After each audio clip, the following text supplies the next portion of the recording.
I rarely post here, so please bear with me if my post isn't quality.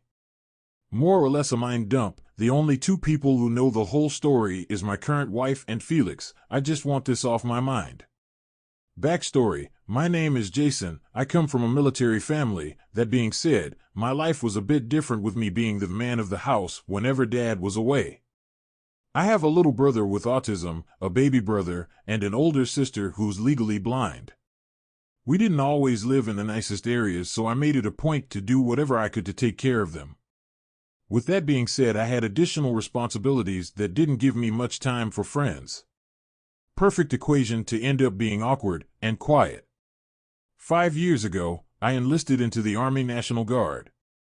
I wanted active duty but wanted to go to college prior to being active, so it seemed to be a good fit.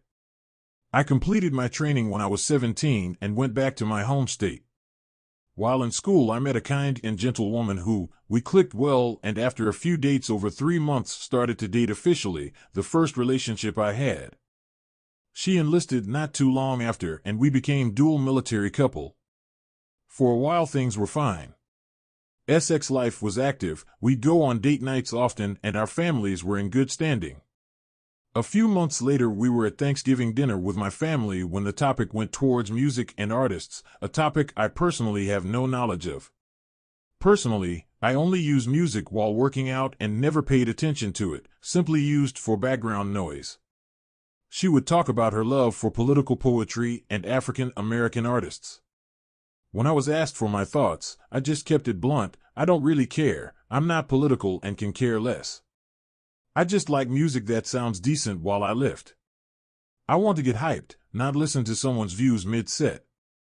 Admittedly, I can see where this could come off wrong, but it's just who I am. I'm direct, awkward, and never cared for politics in any form. Apparently, this wasn't the answer she was looking for. I found this out when she slapped the SHT out of me in front of my family. The look of shock on everyone as she continues her rant on how insensitive I am to other groups and how I'm close-minded. My sister tried to call her out on her SHT, saying something along the lines of, how can a Mexican dating a black girl be close-minded? Not wanted to deal with any of the BS that would surely ensue after, I just got up and announced that I think it's time for her to go home. The drive home to drop her off was awkward.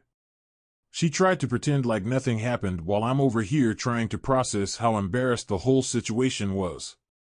We have never assaulted each other before, so I made up my mind that it would be the first and last. I decided to break up with her that night. The following day she calls and texts me, but I didn't pick up. I wanted to block her number, but I decided to answer her call and broke up with her rather than leaving it in the air. Later that day she called me, and I answered. She apologized for what she did and I wasn't having it. I told her that it's best we go our separate ways because I couldn't be in a relationship with an abusive person. She kept apologizing till I hanged up. She called me back, but I didn't answer, so she came to my apartment and knocked on my door and I didn't let her in. She waited till I came out to go to the gym. When I was about to enter my car, she approached me and started pleading with me. She apologized for disrespecting me and promised that things would get better and that she is going through a lot of stress with her family. Her explanation at the time made sense, and I thought I should give her another chance because she promises that she would be a better girlfriend. Spoiler alert, it got worse. It didn't take long for her to change back to her old self, and it even got worse. No longer sweet and caring, she went to more demanding and spoiled. She started demanding sex almost every time we met. Wanted more expensive dates. Prior we would go to parks, hike, or watch movies. Now she wanted Six Flags and upper-end restaurants. Whenever I said no, she would throw a fit or try to cause a fight. This went on for a while before I got tired of it and attempted to break it off. Seeing how she got physical over music preferences, I thought it to be better to leave over a phone call. Started it off direct and just said I was leaving.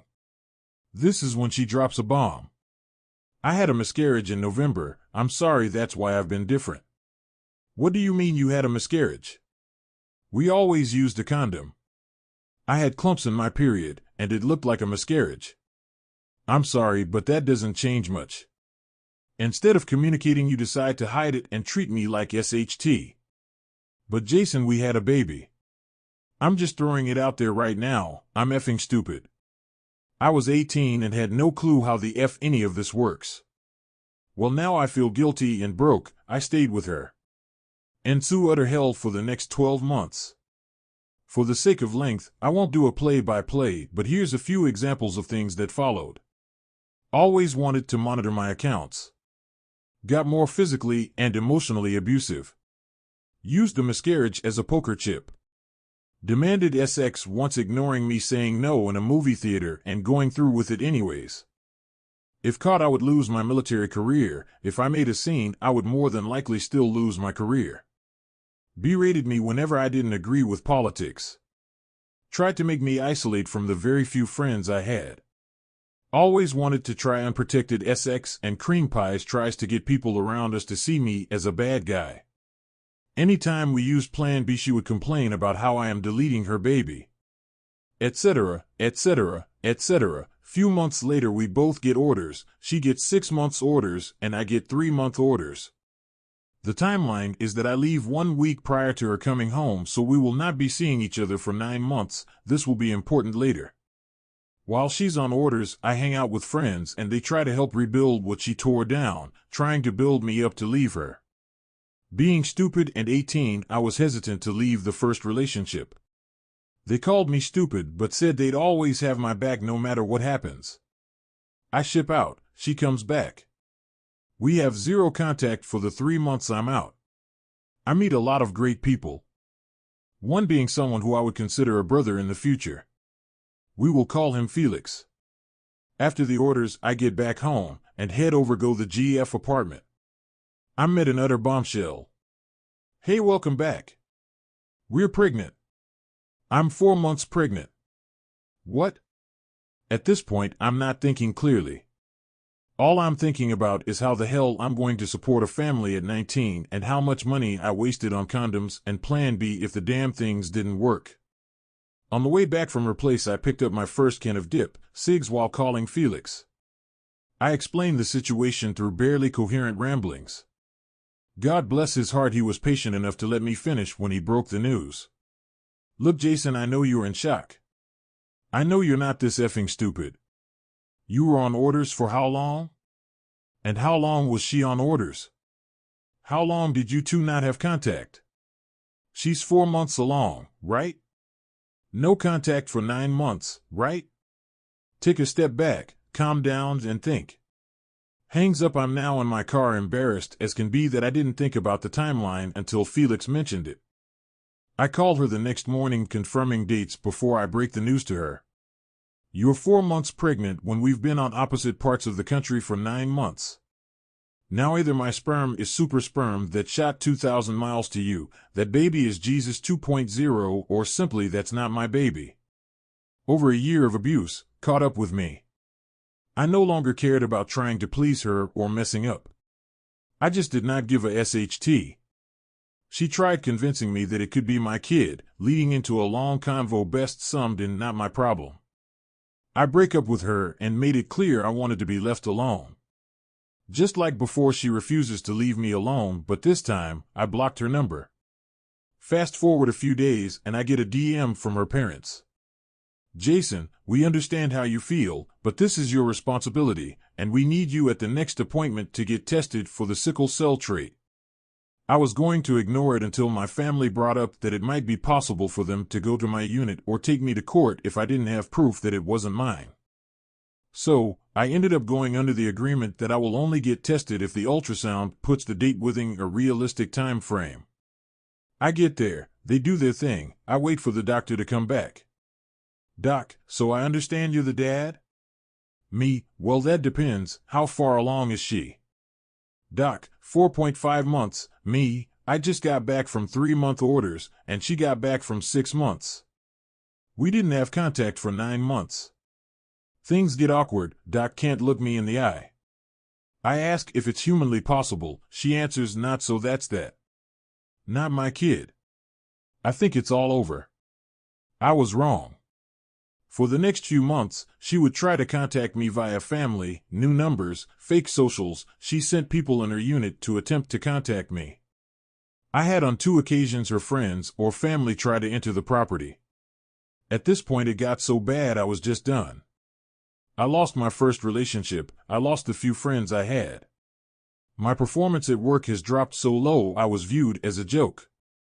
I stopped working out and was stressed so bad I went from 140 pounds to 120 pounds since I got home. I was just ready for everything to be over.